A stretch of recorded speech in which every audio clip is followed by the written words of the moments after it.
This visual journal shares some special moments and curious notes. It's all about the west side of Montana's beautiful Glacier National Park. Welcome! I'm Michael. I'm Danita, and we're a couple of screws loose. We tell stories. So let's get started. If you love the rough, polished logs of western great rooms, you will fall hard for Lake McDonald Lodge.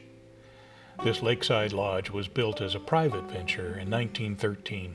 It's a wonderful example of the western Swiss chalet style, with stone walls for the ground floor, wood above, and timber pillars and beams in the common areas.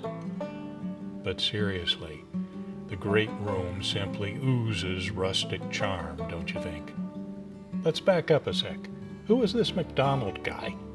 Born in 1849 to a Nez Perce woman and her fur trapper husband, Duncan McDonald roamed the region, hunting, trapping, mediating between the peoples of his indigenous and European roots, and leaving his name to this beautiful lake and lodge. And here are the iconic red buses, which date from the 1930s. They ferry visitors to the top of the pass and back. If you get queasy driving along cliff sides, or just want to look at the scenery rather than the road, these beauties from another era are the bee's knees. Lake McDonald is 10 miles long and a mile wide, and is the largest and deepest lake in Glacier National Park. At the lake's shore, the first thing you're going to notice is the color of the rocks. There are rich green and red rocks everywhere. It is a delight and a wonder. So why are these rocks in different colors? Well, the colors come from varying amounts of iron and oxygen during the formation when they were created. Both rocks were created at different times and over time were washed down from the glacier mountains and into the lake. You'll find these beautiful rocks throughout Glacier National Park in all sorts of sizes, from boulders to pebbles. The lake is surrounded by lush forest. All of the park's 131 named lakes, including Lake McDonald, only have native fish. On the lake shore, sometimes you'll see intricate tangled tree roots and other lake driftwood. McDonald Creek is the headwaters of Lake McDonald. It comes tumbling down from the park's heights, sliding and splashing over the stony bones of the Rockies. Heading northeast from Lake McDonald, the first 7 miles of Going to the Sun Road follows the creek with an occasional pull-out, overlook, or trailhead. You definitely want to stop and get out of the car. The overlook is ADA compliant, so everybody can take in the sights. Refreshing, to say the least. If you feel like a short to medium walk, there are several trailheads along the creek just at the head of Lake McDonald. We pulled off onto North Lake McDonald Road. We parked at the trailhead about a third of a mile up the road and took a walk through the lush forest, past fractured rock outcrops, and up the north side of the creek.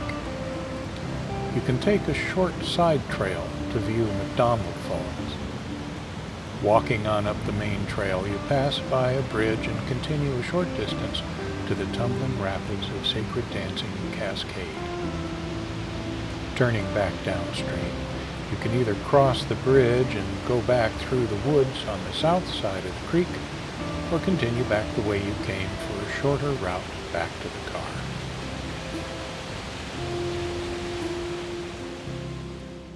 And yes, we loved it. Can you tell?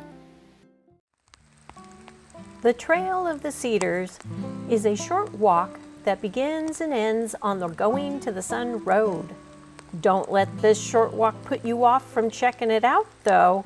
It will surprise you with ancient western red cedars and hemlocks, and lush ferns and other flora scattered throughout the forest floor and dripping off large rocks. The deep forest scent is nature's aromatherapy, and you just can't help but feel so much better afterwards. Being on the edge of the Pacific Northwest maritime climate, it rains more here, and the humidity in this valley allows red cedars to grow very tall. Some are around 100 feet tall and up to 7 feet wide, and some are estimated to be more than 500 years old. Wow! Around the halfway point on this walk, you'll reach one of the other highlights of this trail, a footbridge over Avalanche Creek and waterfalls. This trail is also wheelchair accessible so that anyone can enjoy this unique, peaceful habitat. Sprague Creek Campground is located about 3/4 of the way up Lake McDonald, and we loved our time there. Sprague is first come, first serve, and all campgrounds in Glacier fill up fast. Rigs longer than 21 feet are barred from this campground. Its tight quarters will literally trap your rig between the trees. The sand and pebble beach is a short walk away. The crystalline water and dominating mountain views stopped us in our tracks. You just can't find a more wonderful spot to sit, sip, and absorb the majesty of this park. The road to Bowman Lake is a challenge, and they mean it when they say you need a sturdy vehicle with clearance to get there. Much of the road to the lake from the west entrance of the park is unpaved. The road has millions of potholes and exposed rocks, and the last 6 miles is a narrow and twisted one lane with an occasional spot to pull over to let vehicles pass. Because of this, it has less people visiting it, and it means for those brave enough to get there the reward of a peaceful retreat from the busier parts of the park.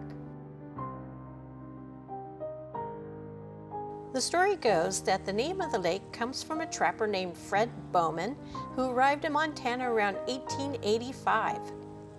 But you know how some of these old-timer stories go. No one really knows for sure. This is the 3rd largest lake in the park, and it is about 8 miles long and 1 mile wide, making it perfect for paddling around in canoes and kayaks.